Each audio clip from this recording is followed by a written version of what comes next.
السلام علیکم. السلام وعلیکم السلام. خیریت سے کیا ہیں حال اللہ یار چال ہے؟ صاحب؟ خیریت سے ہیں؟ کہاں سے کال کیا آپ نے؟ الحمد الحمد للہ. دو میں انڈیا کا ایک صوبہ ہے جھارکھنڈ، چھوٹا سا صوبہ ہے. ماشاء اللہ، میں دوستوں کی وہیں سے جرمٹ بات ہے کر رہا بھائی. ہوں. کئی اور کئی سفر پہ جا رہے ہیں؟ گاڑی میں نہیں بیٹھے ہیں؟ نہیں نہیں نہیں، ایک دوست ہے یہ میرا، نسیم بھائی. اچھا اچھا اچھا، اس صحیح کو ہے. دکھا رہا تھا. صحیح صحیح. یہی آپ کو دیکھ رہا تھا، اور یہی نے مجھے ریکمینڈ کیا آپ کے بارے میں کہ بہت اچھا بات بتاتے ہیں اللہ یاری صاحب. جی اور صاحب. اپنا تعارف ہم یہی کرانا چاہ رہے ہیں کہ ہم لوگ اہل سنت والجماعت سے ہیں. جی صاحب. سنی بریلوی مسلک کو مانتے ہیں. صحیح. تو اللہ یاری صاحب آپ کو کافی دنوں سے سن رہے ہیں، لگ بھگ مہینہ 2 مہینہ سے سن رہے ہیں. ہوں. اور آپ کا بات سن کر کے اتنا مائنڈ میں کنفیوژن ہے کہ لگا کہ ایک دن ضرور بات کریں آپ سے. بہت مہربانی کیا آپ نے. اللہ آپ کو سلامتی دے. حکم کریں. آمین آمین. اللہ یاری صاحب کہنا یہ چاہ رہے تھے کہ مطلب ہم لوگ بہت دن سے سن رہے تھے خلافت سے ریلیٹڈ. جی جی. جیسے ہم لوگ تو جب سے بچپنا سے یہی سنتے آ رہے ہیں کہ حضرت ابوبکر صدیق رضی اللہ تعالیٰ عنہ، جیسے حضرت علی بچپنا میں سب سے پہلے ایمان لانے والے میں سے تھے جی ہیں. جی. اسی طریقے سے زیادہ عمر میں حضرت ابوبکر صدیق رضی اللہ تعالیٰ عنہ وہ ایمان لائے.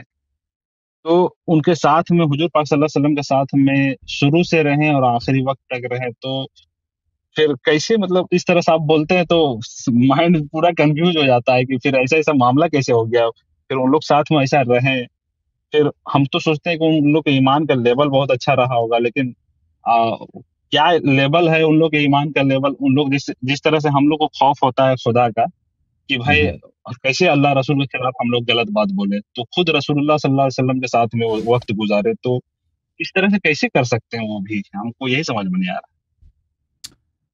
تو یہ میں آپ کی خدمت میں عرض کروں کہ دیکھیں، جہاں تک پہلے جس شخص نے اسلام لایا ہے وہ نبی کریم صلی اللہ علیہ وسلم نے اس پہ شہادت دی ہے، اور اس کے روایات احادیث بہت زیادہ ہیں.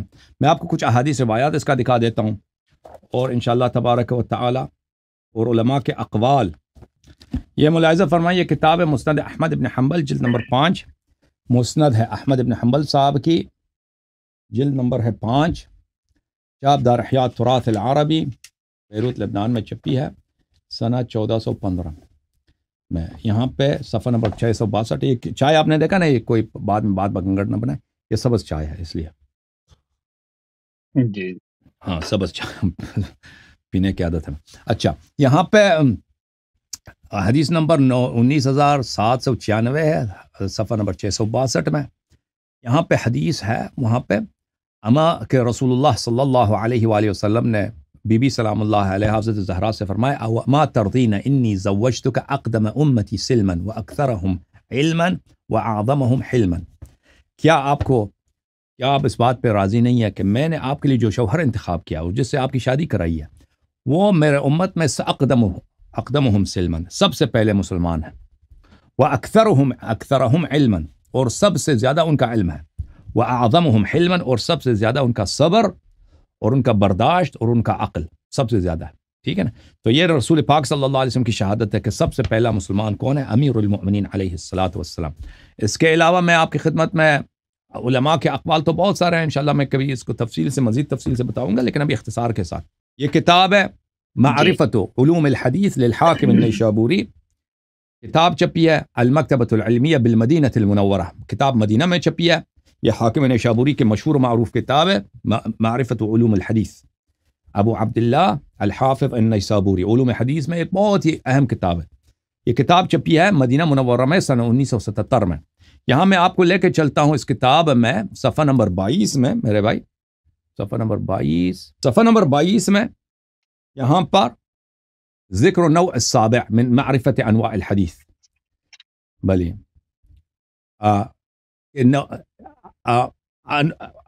انواع حدیث کی معرفت کیا ہے اس کے متعلق بات کرتے ہیں. اچھا، پہلی بات ہے، کہتے ہیں صحابہ کے مراتب، صحابہ کے مختلف، سب صحابہ ایک جیسے نہیں ہیں. فاولهم قوم اسلموا بمکہ، صحابہ میں سے سب سے جو پرانا ہے وہ لوگ ہیں جو مکہ میں مسلمان ہوئے تھے. مثل ابی بکر و عمر و عثمان و علی وغیرہم، جو ان لوگوں کی طرح، ابو بکر، عمر، عثمان، علی علیہ السلام کی طرح.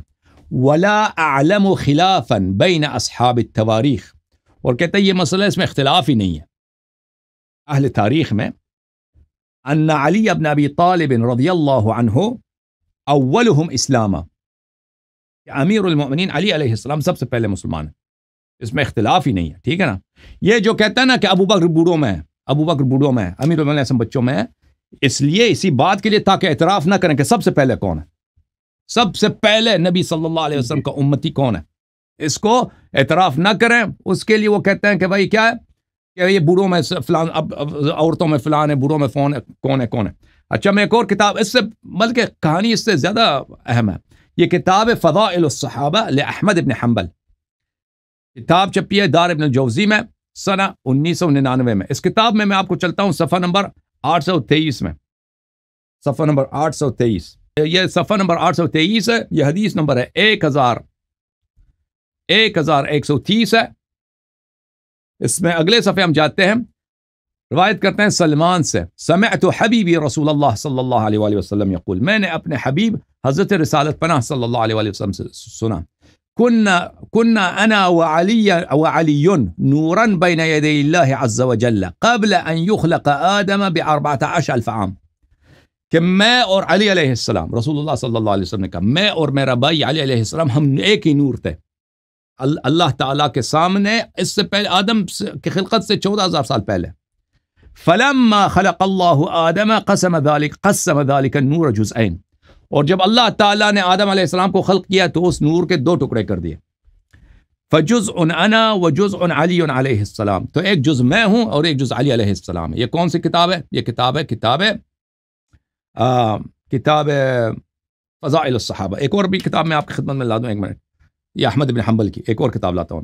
یہ میرے ہاتھ میں کتاب ہے المصنف لابن ابی شیبہ، مصنف ابن ابی شیبہ الجزء السابع، چھپی کتاب دار الفکر میں سنہ 2008 دار الفکر بیروت میں۔ یہاں پہ ملاحظہ فرمائیے صفحہ نمبر 498، یہ ابن ابی شیبہ بخاری اور مسلم دونوں کے استاد ہیں، بخاری اور مسلم دونوں نے ان کی شاگردی کیا۔ اچھا یہاں پہ حدیث دیکھیں، حدیث نمبر 21، صفحہ نمبر 498۔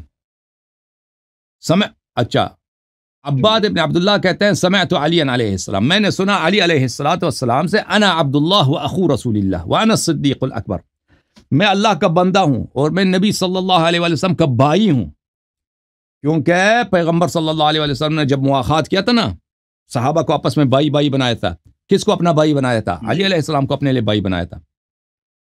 یہ کسی اور کو ابو بکر کو انہوں نے عمر کا بھائی بنا دیا تھا، عثمان کو عبد الرحمن ابن عوف کا بھائی بنایا تھا، ابو ذر کو سلمان کا بھائی بنایا تھا، اور امیر المؤمنین علیہ السلام کو اپنا بھائی بنایا تھا۔ اچھا میں اور اس وانت منی بمنزلت ہارون من موسیٰ، تو اخوت کا منزلت ان کو تو حاصل ہے، میں پیغمبر کا بھائی ہوں، وانا الصدیق الاکبر صلی اللہ علیہ وآلہ وسلم، صدیق اکبر میں ہوں، لا يقولها بعدی الا کذاب مفتر، کسی اور کو کوئی صدیق اکبر نہیں کہے گا مگر یہ کو کذاب ہو، مفتری ہو، جھوٹا آدمی ہو۔ وَلَقَدْ صَلَّيْتُ قَبْلَ النَّاسِ ب7 سنین، میں نبی کریم صلی اللہ علیہ وسلم 7 سال تک ہم اکٹھے پڑھتے تھے نماز، کوئی اور نہیں تھا ہمارے ساتھ نماز پڑھنے والا، ٹھیک ہے نا، ہم 7 سال اکٹھے پڑھتے تھے اور کوئی نہیں تھا ہمارے ساتھ نماز پڑھنے والا۔ ایک اور حدیث آپ کو دکھاؤں کہ سب سے پہلے، اب میں سب یہ غیر شیعوں کے احادیث ہیں، میں آپ کو دکھا دوں، یہ جو کہتا ہے نا ابو بکر مسلمان ہوا، اس کا میں آپ کو دکھا دیتا ہوں بھائی ابو بکر۔ یہ کتاب ہے المستدرک علی الصحیحین للحاکم النیشابوری، جلد نمبر 3، کتاب چھپی ہے سنت 2009 میں دار الفکر بیروت میں۔ یہاں پہ ملاحظہ فرمائیے کئی ایک حدیث ہیں، حدیث نمبر 4642۔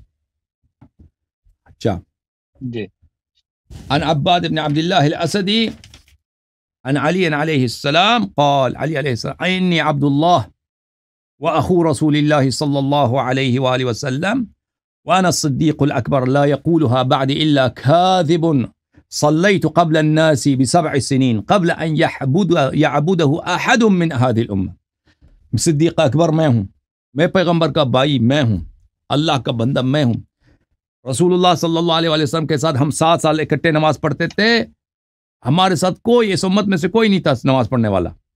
اگلا جو حدیث ہے پھر امیر المؤمنین علی علیہ السلام نے فرمایا عبدت اللہ مع رسول اللہ صلی اللہ علیہ وآلہ 7 سنین قبل ان یعبدہ احد من هذه الامہ، ہم 7 سال میں اور پیغمبر صلی اللہ علیہ وآلہ وسلم اللہ کی عبادت کرتے تھے، اس امت کا کوئی اور امتی تھا ہی نہیں، کوئی شخص نہیں تک ہمارے ساتھ نماز پڑھے۔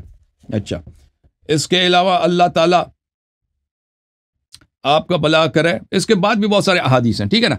تو یہ تو امیر المؤمنین علیہ الصلوۃ والسلام کے یہ فضائل ہیں، ٹھیک ہے نا، یہ اول الناس اسلام۔ مزید بولیں کچھ؟ حضرت ایک بات بولنا چاہ رہے تھے جی کہ جس طرح سے مطلب آپ اہل بیت کا جیسے تعارف کرائیں، ہم کو بہت خوشی ملا، اور جس طرح سے آپ مانتے ہیں اسی طریقے سے ہم لوگ بھی مانتے ہیں، حضرت علی کو یا پھر فاطمۃ الزہرا رضی اللہ تعالیٰ عنہ کو، یا پھر حضرت امام حسن، حضرت امام حسین رضی اللہ تعالیٰ عنہ، یا جتنے بھی اماموں کا آپ نام لیتے ہیں، امام جعفر صادق رضی اللہ تعالیٰ عنہ، باقی رضی اللہ تعالیٰ عنہ، سب کو تو ہم لوگ بھی مانتے ہیں اللہ یاری صاحب، لیکن بس وہی صحابی رسول والا میں کنفیوژن ہو گیا تھا، لیکن آپ کو سنے ہم لوگ کافی دنوں سے، تو وہی مائنڈ میں انشاءاللہ آپ سنیں نا، آپ کے علماء ادھر آتے ہیں، گفتگو ہوتی ہے تو طرفین کے دلالے آپ سنیں گے نا۔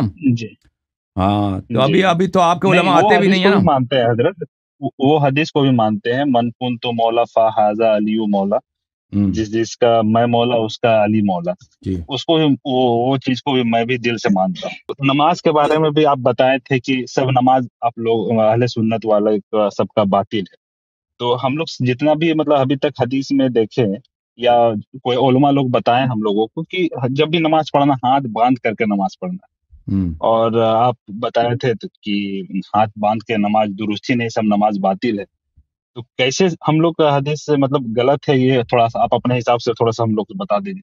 دیکھیں، میں آپ کی خدمت میں عرض کر رہا ہوں کہ اس کو عربی زبان میں تکتف بولتے ہیں اور تکفیر بولتے ہیں، کہ ہاتھ کو ہاتھ پہ ادھر لاتے ہیں، ناف پہ رکھتے ہیں نا، تو یہ رسول پاک صلی اللہ علیہ وسلم کی سنت نہیں ہے، اور آپ کے اپنی کتابوں میں، جیسے آپ نے میں اس مسئلے پہ میں نے گفتگو کیا ہے، اگر اس کلپس کو آپ نے دیکھا ہے تو میں نے آپ کے اپنی کتابوں میں دیکھا ہے کہ یہ کوئی حدیث نہیں ہے کہ رسول پاک صلی اللہ علیہ وسلم ہاتھ باندھ کے پڑھتے تھے، بلکہ ان کی جتنی احادیث ہیں انہوں نے جو حکم دیا ہے اس میں ہاتھ باندھنا نہیں ہے۔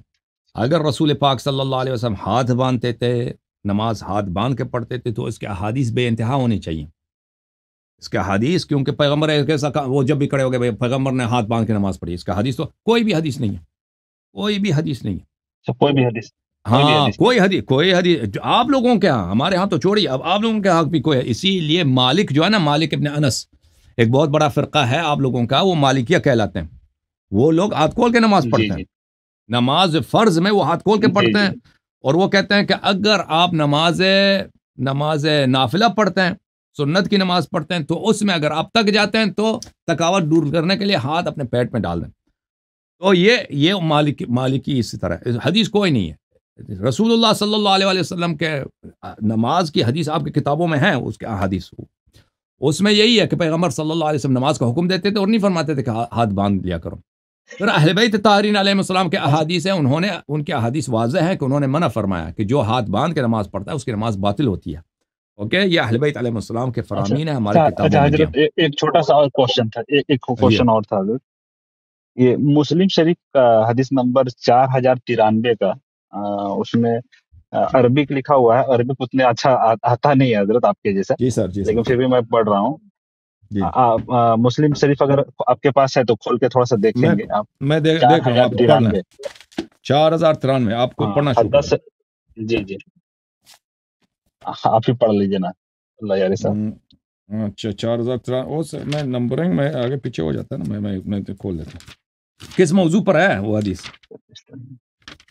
یہ سود سے ریلیٹڈ ہے، آپ کے نزدیک کیسا ہے وہی جاننا چاہ رہے۔ جس طرح سے ہم لوگ جس ملک میں رہتے ہیں، اسلامک ملک تو نہیں ہے انڈیا، اور یہاں بغیر بینک سے لون لیے ہوئے کام چلتا نہیں ہے، کوئی اپنا بزنس یہ دھندا پانے کے لیے۔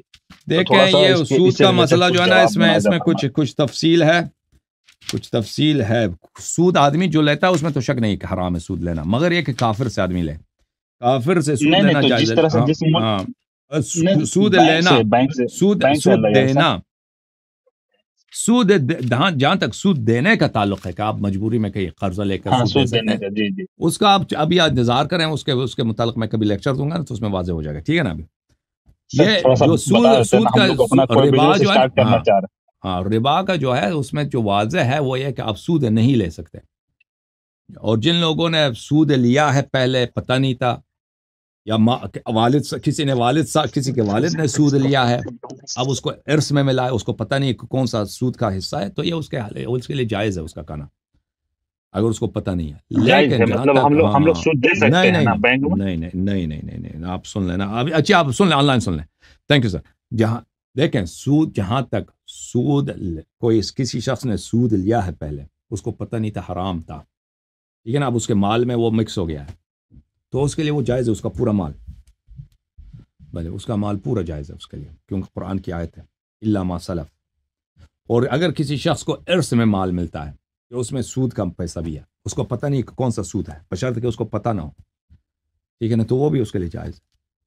اور اس کے علاوہ سود لینا مگر کہ انسان کافر سے لے لے، یا باپ بیٹے سے لے لے، اس کے لیے جائز نہیں ہے۔ لیکن سود دینا، اس مسئلے میں دیکھا نا، اس مسئلے میں کچھ ہے، آپ کوئی ایسا کاروبار کریں کہ اس میں آپ کو سود دینا پڑتا ہے، تو ابھی میں نہیں کہتا کہ حلال یا حرام ہے، اس کی تفصیل میں انشاءاللہ آگے جا کر آپ کو بتاؤں گا کبھی، اوکے۔ یہ باتیں جو میں نے کہہ دیا سود کے مطلب، یہ تو اجماعی ہیں، یعنی شیعہ مذہب میں اس یہ بہت واضح ہے، لیکن جہاں تک سود دینے کا تعلق ہے کہ آپ کو زبردستی کاروبار میں وغیرہ کے لیے آپ سود دینا پڑتا ہے، مجبور ہو گئے، اس کا کیا حکم ہے، یہ انشاءاللہ تبارک و تعالی کبھی بتائیں گا۔